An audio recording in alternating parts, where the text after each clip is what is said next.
hanging out with Ryan Susice here. And as you can see, we are not on top of him. We are back a considerable amount from him. He is going to be driving the Hoops number 10 car here tonight. You told me this is a last-minute deal. Yeah, Billy was going to drive the car for Patrick, and Billy doesn't have a dirt membership and doesn't do a lot of stuff on Hoosiers, so he kind of asked me after he found out I wasn't going to be racing anything else, my own or Wally's stuff this year.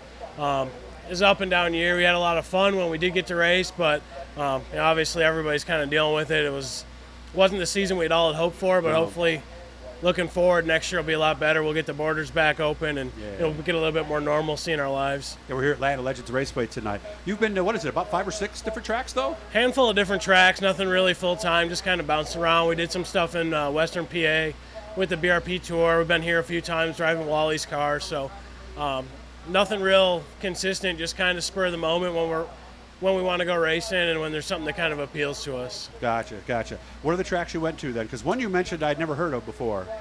So we were at Sharon for the BRP Tour, Hummingbird. I think that was it for the BRP stuff. We went to Tri-City once. That was actually a really nice facility. I'm kind of hoping we can get back there a few more times. Yeah. Outlaw, Thunder Mountain, Canandaigua here. I feel like I might be missing one, but okay. It was good. A lot of the races we went to, we were kind of underpowered and stuff because I don't have like a big small block. It's pretty much a dirt legal motor, so we were going to race some big block stuff. Luckily, we had Wally Wade's car. We hooked up with him this year, and we were able to do a few of those races with him. So, when we did get to run, we had fun, but obviously, like I said, I think it's just kind of a disappointment for everybody not being able to run as much. And when you don't run as much, you really are kind of so far behind the 8 ball, especially right now. So hopefully, Patrick's got a great car. Billy's one smart guy, and hopefully we can tune this car in pretty quick. And, ultimately our goal is to make the show and hopefully have a shot at it. Billy, he's talking about is Billy Van Pelt. Has almost been kind of a mentor to you almost, hasn't he? Yeah, actually, the whole story behind me, Billy, kind of getting together a bunch of years ago was he was doing an interview with you back when he split from Kevin Chilson the first time. And he started driving for Grant, but at the time he hadn't found something. And my dad heard the interview and called Billy up and kind of said, hey, you want to come run our car a few times? And it was really good. There's a lot of little things you can learn for somebody who's been around. And it might not even be set up. A lot of it's just as a person. Billy's such a great guy and great to be around. He's willing to help anybody. So that's true. Not only is he willing to help you on your car, but he's a really good person to have behind you and have your back. This whole deal was up, kind of his deal. He called me and asked if I wanted to run a car that he was offered. So just really honored to have a guy like that in my court, and hopefully we can do him proud and put this car in the show and have a good shot. Is this it for you today for the season?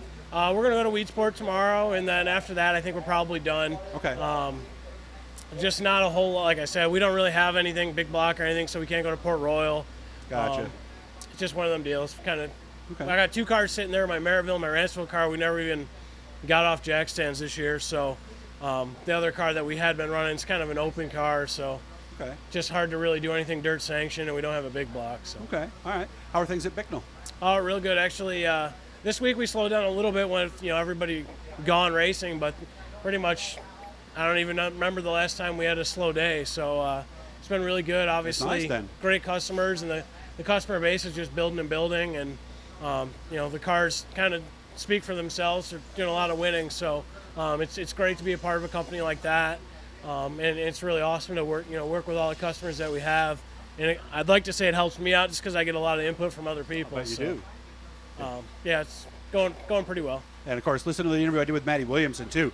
He'll tell you that if you want to order your car, you better order it now. That's not Ryan telling you because he's not at that side of thing. He's more on the parts side, but that's what Matty told me. So down the road, what are we thinking? We talking next year yet, or is things still pretty much up in the air? We haven't really talked about it. My Ranceville car's ready to go, so that's going to be just put some tires on it and go racing. Good. My Saturday night plans aren't cemented yet, but I think pretty sure at least that I'll be back at Maryville driving Randy Slack's transport, sales, and service car. At least I haven't heard otherwise. We had a lot of fun racing with those guys, and really was missed not being able to race over there this year for them. We love running Maryville. It's close to our house, and there's really, really good competition there with Williamson and Mike Bowman and Lindbergh, Pete Bicknell, Brockman. You can just name them. There's really, really good cars in our area. So They were able to race over there this year, but unfortunately we couldn't cross the bridge. Yeah, it's just realities of the times we live in. So, well, I wish you all the best. Click that little blue E that you see down in the corner right about there. That'll get you a subscription. It just sends you a message every time we do something with the title, and I try to make the title speak for itself. So that way you can follow all this cool stuff. Good to see you, man, and I'm glad one of those interviews actually helped you out. So have fun tonight, okay? I appreciate it, Doug. Thanks.